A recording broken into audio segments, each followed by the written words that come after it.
Good afternoon. It's December 12th, 2023. Welcome to another special edition of Coffee and Donuts.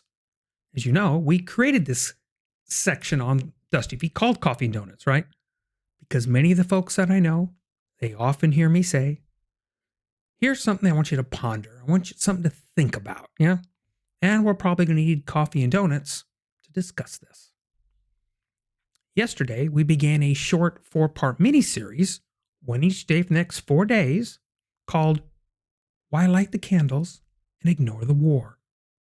This is part 2. These videos, they were made well before the events of October 7th, 2023. But I'm not surprised at all that they still meet us in our space today. These podcasts, they're intended to be short, with the idea to have you chew on the thought amongst yourselves. C&D at the ready.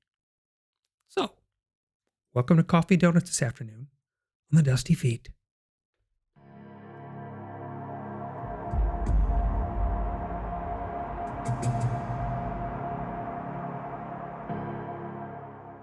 And before we forget, if you find these kinds of podcasts useful, you need to click the subscribe button. The reminders, they just help you. But also, if you think these might be useful to others, that's when you click that like button, because that is the way that YouTube chooses to share these to more people, if they wish. Why light candles and ignore the war? Part 2. Again, deferring time to another, Rabbi David Foreman. But, well, like I said, this is the second in the 4-part series, so I'm going to give the rabbi time to speak, then I'll toss out a few thoughts to consider. Those that know me know that I enjoy seeing, really hearing, echoes in Scripture, events and interactions with God that are heard in Scripture, and in the events of our lives and the lives of others. Rabbi refers to as shedding light. Enjoy. Okay, I suggested to you in the last video that there was this mystery text that kind of deals with Hanukkah without dealing with it. The Torah, of course, can't deal with Hanukkah. It was written before Hanukkah existed. If Hanukkah had been a biblical holiday, where would you expect to find it? In the list of holidays. And I want to read through that list of the festivals with you, but as we do, I want you to keep in mind that artistic concept that we sometimes call negative space. I personally had no idea what negative space was until we put together a book cover for a Hebrew translation of a book I did on Genesis, and one of our designers in the office said, "What a beautiful use of negative space. The peel creates the outline of the snake. So in some way the snake is there, but he's also not there. He's just made of nothingness." But I want to suggest to you that if you read the Parsha of the festivals, there's what the Torah talks about, the festivals themselves, but the outline created defines a kind of negative space, a space occupied by Hanukkah of all things. The Hebrew word moed, often translated as festival, doesn't really mean festival. It means appointment, a meeting time with God. These are meetings called by God, and the people are supposed to show up, supposed to come to the temple and celebrate, encounter as a nation their maker. Today, Moedim look very different than they used to. Now we celebrate Pesach, Shavuos, and Sukkot. We have these elaborate meals in our homes. We go to synagogue, eat some herring after Kiddush. That's not what they used to look like. The holiday was spent not just getting together with family, getting together with the entire nation of Israel to get together with God. The sages talk about miracles that would take place in the temple. God's presence was pretty tangible. It's like God was showing up 3 times a year, and he invited us to meet him. Now, a moed typically is associated with some sort of historical event, some sort of miraculous occurrence. So God took us out of Egypt, and we have the holiday of Passover, signs and wonders. We have the holiday of Shavuot, the giving of the Torah at Mount Sinai. Again, the big fire and light show around the mountain, signs and wonders. You've got Sukkot, commemorating how God took care of millions of people for 40 years in the desert. It's quite a logistics nightmare. Again, signs and wonders. And there are agrarian events associated with each of these holidays too. Pesach, the springtime. Shavuot, harvest time, Chag HaKatzir. Sukkot, Chag HaAsif, the time of gathering in the wheat And now note one other interesting aspect of all of these Moedim. They all happen really within a 6-month framework, starting from the middle of the spring to the middle of the fall. It's the light times of the times of the year where, at least in the northern hemisphere, where Israel and Beit HaMikdash were, the daytimes are long and the night times are short. There's no winter Moedim. Or is there? There's a winter holiday. Its possibility, its potential, seems implied by the outline of the biblical Moedim, by the negative space. It comes at the time of year when night times are longer than daytimes. It's a holiday that celebrates no agrarian event because it's in the winter, when nature is entirely still. And it's not a holiday mandated by God as a meeting time. It's a holiday started when people were reaching out to God. And the question is, would God reach back? Okay, but now I hear you saying, well, that's kind of interesting. It's maybe a little bit suggestive, but is there really kind of a negative space phenomenon here? Maybe it's just our overactive imaginations. It could be. But now let's play a little game. Let's pretend. What if Hanukkah were a biblical mandated event? Where would you expect to find it in these list of Moedim? Well, they proceed chronologically, right? Starting from the spring, first you've got Pesach, and then Shavuot, 49 days later. And then, of course, you have Rosh Hashanah and Yom Kippur. Your next calendar event is going to be Sukkot. You know, the next holiday down the pike in the Jewish calendar after Sukkot is Hanukkah. Sukkot's the last holiday, so the list is over, right?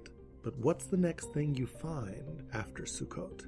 Vayidaber Hashem el Moshe lemor, and God spoke to Moshe, saying, Tzav et bnei Yisrael v'yikchu elecha shemen zayit zach.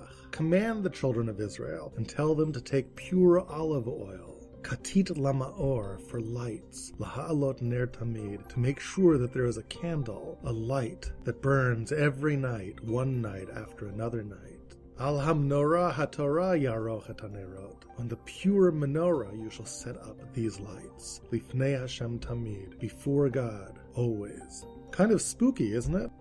In the simple meaning of the text, it's not actually talking about Hanukkah here. Yes, Hanukkah is all about lighting the lights of the menorah. It's all about using the pure olive oil. All of those elements are true. But what we're talking about here is the biblical command to light the menorah every night in the temple.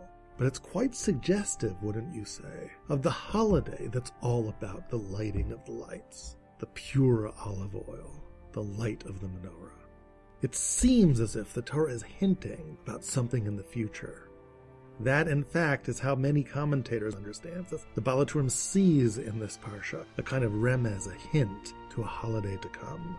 He sees it in the word for lights. The word ner, for candle or oil lamp, appears twice in this little parsha about the menorah. The first time it appears, lahalot ner tamid, it's singular. The second time it appears, ya'aroch et hanerot, it's plural. Lights going from single to plural. What does that remind you of? That's Hanukkah, right? According to Beit Hillel, we start with one, but then we go to many. By the end of Hanukkah, we have 8 lights. Ner becomes nerot. What I'd like to suggest to you here is that it's not just that Hanukkah comes during the winter in the yearly cycle, during the time that night outweighs daylight. It's not just about the 24-hour cycles. It's about much larger cycles of history. There's light and there's darkness there too. Times when daylight outweighs night, and times when night outweighs day. The events of the Moedim, the miracles of the Moedim, happened in a time when light did outweigh darkness, at least in terms of God's presence in the world. These were times when miracles happened. They were times when prophets walked the earth. They were times for direct encounters between God and the entire people at a central place, the great temple in Jerusalem. These were times when, in one way or another, humanity was focused on spirituality. The great enemy of the Torah in those days was not atheism, but avodah zarah. All cultures worshipped. The only question is, what did you worship? Did you have a corrupt approach to spirituality or an honest one? But one way or another, you had an approach to spirituality. You didn't ignore the world of the spirit in those days. It was right there in front of you. But that world gradually transformed into a world more focused on the human experience than on humankind's relationship with the transcendent. It happened around the closing of the biblical era, an era where prophecy came to a close, where open miracles ceased to exist, a time when man seemed to be on their own. You had the rise of Greek culture, of humanism, and the focus on the human experience, the beginnings of science as we know it, the use of observation to learn about the world, to categorize it, to explore it. Later on, the Renaissance would take this focus on the human being and his immediate surroundings still further, and the scientific revolution would take it further still. While the new era ushered in many advances in mankind's ability to control his own environment and to better dominate his world, it was also a time in which mankind came to feel more alone. It was a time that in Jewish tradition is known as a time of Hester Panim, when God hides his face, so to speak. It's less obviously present in the world. You can find a great analysis of all of this, by the way, in Jeremy Kagan's book, The Jewish Self. Some of the language I've taken here borrows from that book. The Torah speaks of Moedim, meetings between man and God, in the winter months of the year, when there is no Moed, in the winter time of history, when darkness abounds and God is not so easily seen. We seem to hear about a phantom Moed, a time for lighting candles in darkness. A Moed where God does not command us to encounter him like all the others, but where we seek to encounter him and we're not sure if it works. That, in a nutshell, is what Hanukkah is all about. There is no book for Hanukkah. The books that were canonized in the Torah, we had confidence that these were sacred books. We didn't have confidence that the Book of the Maccabees was a sacred book. People put it together. God's influence was just questionable at best. And it wasn't just God's influence on books that we couldn't figure out. We couldn't figure out his influence on the great events of history. Here it was, the beginning of the dark times, deep in the Second Temple era. There hadn't been prophets for centuries. There hadn't been miracles for centuries. It was a confusing time, a dark time, a time when we were oppressed from without by Antiochus and Hellenizing elements that sought to destroy Judaism from within. At that time, a band of people came together, the Maccabees, to oppose all of this. And strangely, they began to win. They beat armies many times their size. But in the wake of it all, no one could be sure. Was this God? Or maybe it was just us. It was a dark time in history, and in the dark, you're never sure whether you're alone, even when someone's right there next to you. The war was won, but even as the Maccabees swept in to purify the temple, the nagging uncertainty persisted. Did we do this all by ourselves? Or was God a partner in all of this? Maybe we won the war, but maybe we're still all alone. We weren't invited by God to go to the temple to meet with him, as it were. But then there came a miracle, an unnecessary miracle. We lit the menorah with just a bit of oil. But God made sure the light didn't go out. It burned and it burned and it burned.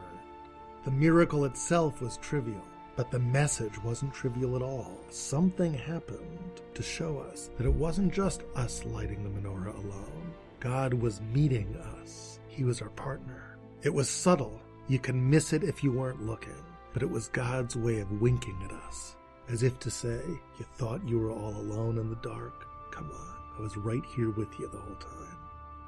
And so we too light the lights every year to commemorate this. This is our way of winking back. We know you were here. Thanks for being a part of it. Are you in the darkness? Yes, you're in a time of history that's very dark. Will there be more darkness? Yes. But I can promise you that even in the dark, you're not alone. To this point, I think we've begun to glimpse something of the power of this unnecessary miracle of the lights, but I think that there's a great deal of emotional resonance that lies just beneath the surface here. I want to begin to explore a little bit of that with you in next video. Come with me and let's take a look. Okay, so there's a few more things to ponder, as it were. These are a few that I found that kind of stood out to me. Negative space. As I chewed on that a bit, I realized that there actually could be more instances of negative space in Scripture. It'd be interesting to be aware of that as I go forward. The there, and then the not there, but it's in the space. I like that. And I love the point of this being a communal event, especially in the beginning, right? It was experienced as a community. It was a greater body experience, much larger. And then we've kind of drifted. Interesting. 3, do we see God in the darkest of times? in the times we think we're alone, right? David, King David, he had this thought and fear more than once in his life. It's evident in the Psalms. God hiding his face. Because we do live in a different time, a time that I think is fair to ponder, not the brightest of times. Yet, we do seek God. We live in a time of smaller miracles. Individual times come to the front. An unnecessary miracle? Debatable. But is it impactful? Oh, that and more. Because it's a time where we seek the light of God in the darkness. And at times, we don't see his overt interactions. But like we talked about yesterday, it still does happen. And it's always seen looking back, having our eyes closed and hearing the echoes, or opening our eyes and seeing the reflection in the light.